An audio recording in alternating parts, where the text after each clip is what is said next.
One day after federal agents carried out ice raids in more than half a dozen locations across the metro area, the agency still won't tell the public how many people they arrested or what charges, if any, they're facing.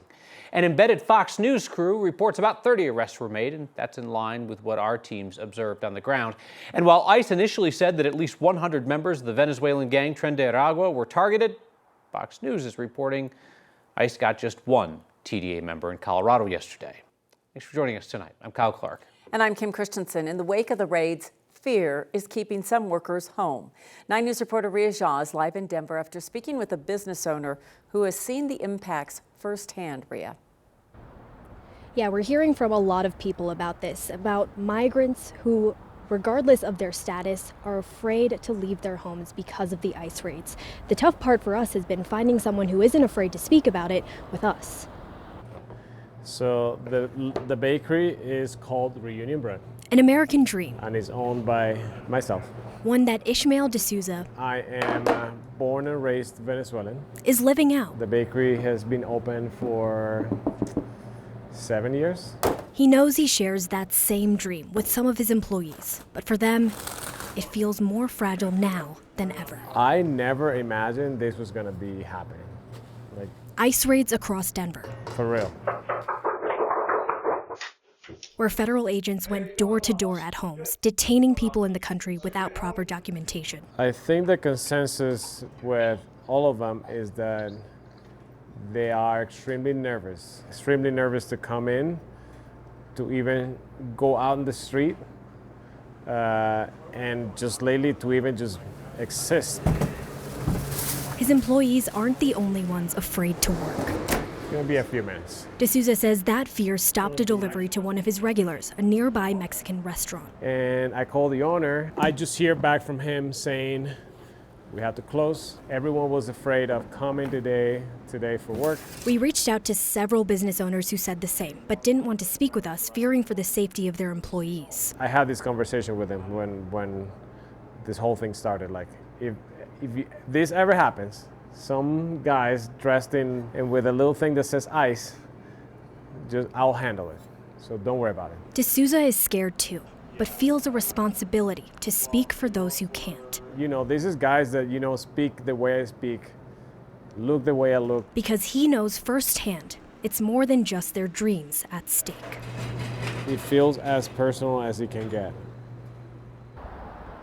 Local business owners tell me they wouldn't be surprised to see this become a workforce issue within the city. Businesses like restaurants, cleaning services, or even landscapers that traditionally rely on migrant workers see those businesses begin to struggle. Reporting live in Denver, Ria Jha, 9 News. Beautiful sunset tonight after another warm day, and there's more from where that came from. Here's 9 News Chief Meteorologist Kathy Sabin. Another good day tomorrow.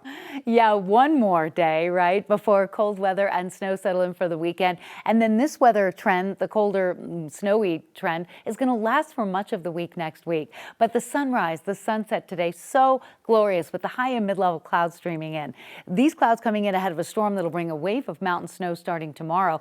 Denver will be sunny with temperatures in the mid-60s, but will have a little snow with colder weather coming in on Saturday and Sunday.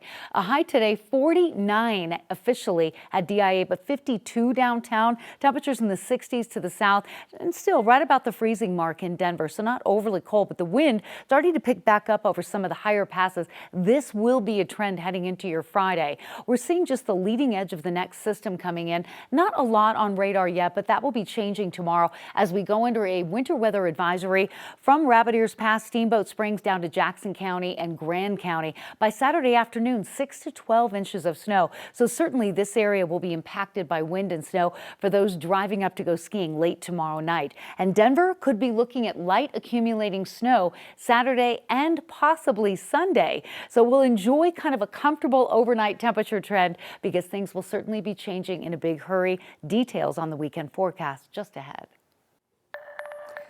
The Army Black Hawk helicopter that collided with an American Airlines flight last week has been pulled from the Potomac. The NTSB says they recovered most of the aircraft today.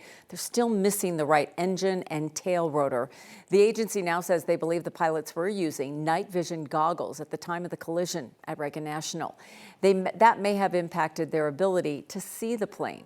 67 people were killed in that mid-air collision. Investigators are still working to determine a cause. The pilot of a small plane is okay after a hard landing at Centennial Airport. This happened just before 5 tonight. Airport officials say the plane landed without landing gear in the grass beside a runway. The pilot was the only person on board, walked away without any injuries. The plane sustained some minor damage. It's not clear what went wrong.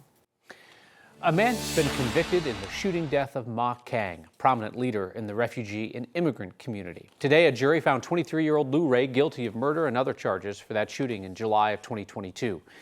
Ma Kang was putting groceries away at her house near the Denver-Aurora line when she was struck by a stray bullet fired from the New Freedom Park nearby. She owned the restaurant Ta Win, and she was a board member of the East Colfax Neighborhood Association. 4 people were eventually charged in her killing. 2 pleaded guilty last summer. Final one set to go on trial in July. Lou Ray is scheduled to be sentenced in May, and he faces life in prison. Tonight, we're learning more about a snowboarder's death at Winter Park. The Grand County Coroner's Office identified him today as Jacob Ariano of Lakewood. Police say the 41-year-old was at the resort with his girlfriend on January 26th when they got separated. Ariano didn't show up for the couple's return trip to the Denver area on the ski train, so she reported him missing. Ski Patrol eventually found Ariano partially buried in the snow in the woods near the Mary Jane ski run. The investigation is still active and the cause of death pending.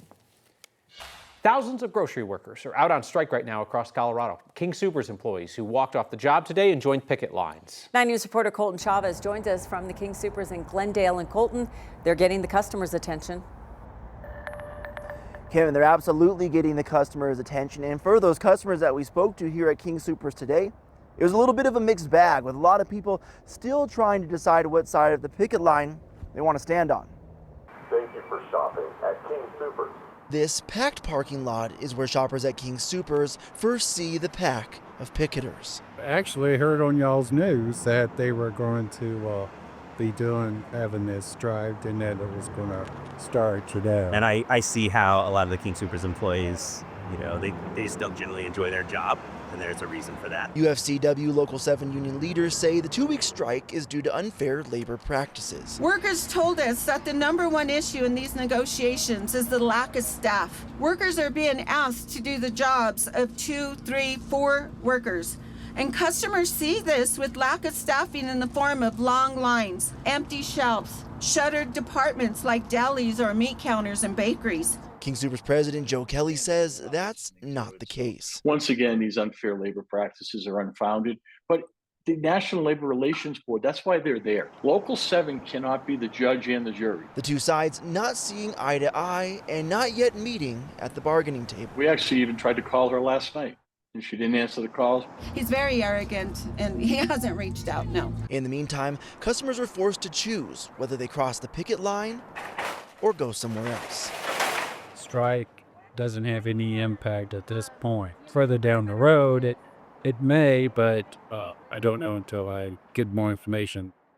Union leaders tell us about 10,000 employees are on strike, and that spans over 77 stores. Now, affected stores like this one behind me, they also have adjusted hours, so be sure to check that online. We also have more information in this story on our website at 9news.com. Live in Denver tonight, Colton Chavez, 9 News. Federal workers now have more time to decide whether they will take Elon Musk's ultimatum to get on board or resign. Today, a federal judge in Boston paused the deadline for the offer of a deferred resignation just hours before it was going to take effect. The billionaire who's taking control of parts of the federal government with the blessing of President Trump told more than 2 million federal workers they could resign, go on leave with pay through the end of September. That led to a lot of confusion about who is actually eligible and whether the Trump administration would honor those buyouts. The judge extended the deadline until Monday, when there will be a hearing. The White House says 50,000 workers have already agreed to the offer following the directions to reply to the email, resign, about 2.5% of the eligible federal workforce. For the first time in nearly 50 years, the Broncos have the Defensive Player of the Year. Pat Surtain accepted the award tonight at the NFL Honors. In his speech, he thanked God, his family, and his team. I'd also like to thank the Broncos organization for believing in me, for trusting in me, for allowing me to grow and being the player that I am today. And lastly, I'd like to thank my teammates for helping me reach my full potential and being the best person I could be, man. So thank y'all. Have a blessed one. Our Broncos insider Mike Kliss is at the NFL Honors, and he spoke one-on-one with Surtain after his win. That's coming up in sport.